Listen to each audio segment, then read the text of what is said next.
आमर जो कम चली 2018 मसीह जो एनएचआई कम चली जातीय राजपथ 55 सी पर्यटन शेष हो पारना तो आमर ये प्रतिश्रुति दौरान कि आम एति प्रतिश्रुति देते अगस्ट 30 सुधा 2025 अगस्ट 30 सुधा आम कम शेष करूँ बोली जो 70% कम होती से तो पूरा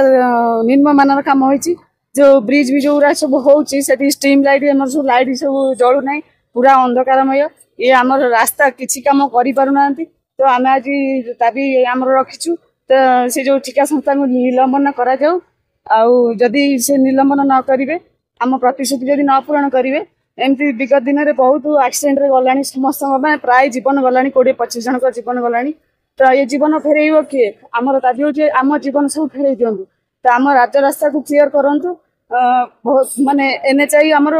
पूरा मंगुली ठू आरंभ कर संबलपुर जाए जो रोडटा से पर्यंत केते गुड़े जीवन गला माने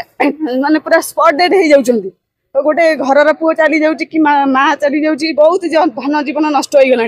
तार आम से उत्तरदायी आम क्या सरकार ही रखू तो आम दाबी पूरण हो यही दाबी नहीं कि मनमानी आम कि प्रति माने से जो भाई मनमानी करुँच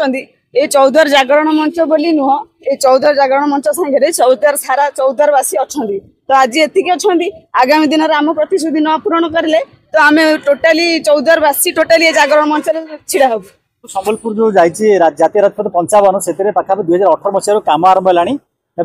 जो गायत्री संस्था थिला गायत्री ठिका संस्था हैदराबाद से नहीं से अधारू से देवालिया होगा से पड़ेगा तेणु जो कोरोना समय रहा आमर से फेस से टोटाल कम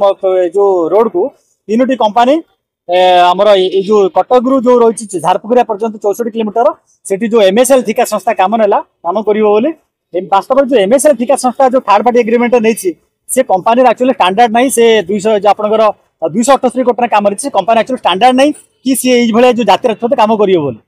जेहेतु तार यही पखापाखि जो गाँ रोड फड एमती टाउन रोड फड करे तेणु सी तो कम दे वास्तव कर कौन भित्तिभूमि ना किंतु कम न कर पारे एनएचआई जो प्रकल्प निर्देशक अच्छा से तो कम मनिटरिंग करा त्वरान्वित करा कथा से कनसल्टाट भी जी अच्छी सी तार टंका खाई कंट्राक्टर टंका खाई बस प्रकल्प निर्देशक जी आस पखापाखि ढेंकानाल 3 जन प्रकल्प निर्देशक एमती करप्शन केस अभियोग आधार से सस्पेंड हो गला एवं जी अच्छा प्रकल्प निर्देशक डीके चौधरी से कंट्राक्टर कोटी टंका नहीं चुपचाप बसुँच कौन प्रकार मनिटरिंग करने आसुना एवं आम 14 दुई थर बंद कलु प्रकल्प निर्देशक अफिस ढेंकानाल जो सेठी 2 4 थर भेटिक आसलु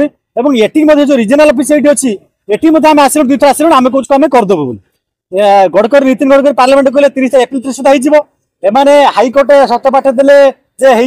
मे 1 सार देव कि एपर सुधा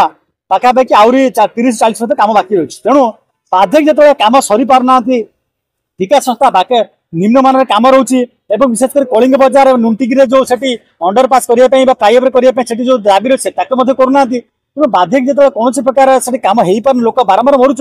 बाध्यक आम आसी जो आज रिजनाल अफिस घेराव करूँ आम दाबी करूँ एमएचआई ठिका संस्था ब्लाकलिस्ट कराऊ एवं जो रही से प्रकल्प निर्देशक निलंबन कराऊ एवं अगस्ट सुधा जदि 15 सुधा से संपूर्ण काम शेष न करती अगस्ट 25 कि 30 भितर आम गडकरी बासभवन घेराव कर नुआ दिल्ली में गडकरी बासभवन घेराव कर सहित एनएचआई ऑफिस घेराव कर उधर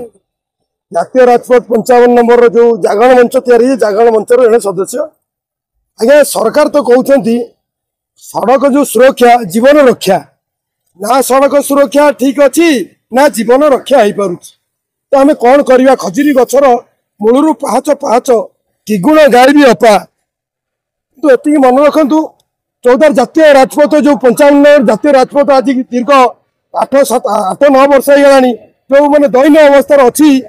केबे सरकार माने सरकार निद भांग से केबे से रास्ता संपूर्ण हम जदि से रास्ता संपूर्ण न हो चौद्वार नुह कटक नुह सारा चौद्वार कटक ओडिशा आम जिते जहाँ मैंने आंदोलन कर भी आम आगामी दिन अगस्ट लास्ट सुधा 21 अगस्ट 30 सुधा आम दिल्ली एवं जो नितिन गडकरी आम अच्छा रोड और रास्तार मंत्री चोर डकैत ता घर सामने आम आंदोलन करने प्रतिश्रुतिबद्ध।